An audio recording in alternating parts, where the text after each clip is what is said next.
We're also getting new details about yesterday's deadly plane crash in Akron, Ohio. We now know all 9 people on board worked for a company called PEB Enterprises, and none of them survived. PEB is a real estate development firm. Our Cleveland affiliate WOIO reports that the first victim has been identified as 50-year-old Diane Smoot.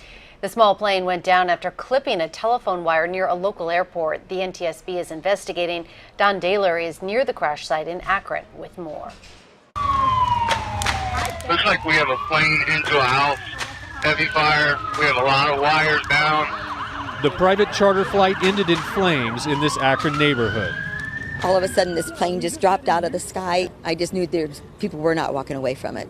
The owner of the Hawker 800 jet said 7 passengers and 2 crew members were on board. We haven't been able to get any answers.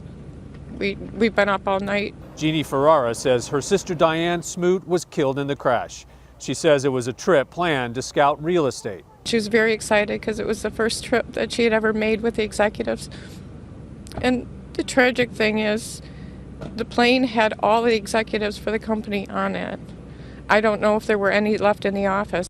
The flight left the Dayton Wright Brothers Airport at 2:13 p.m. bound for Akron. It's just a 36-minute trip.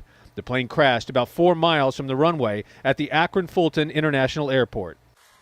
It sounded like a bunch of ammunition going off in there. As it kept popping, you could hear it popping.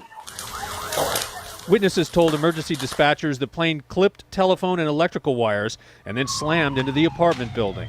An airplane just crashed into these houses right in front of me. It started to turn, so the wing hit a bunch of lines, and it just went straight into them.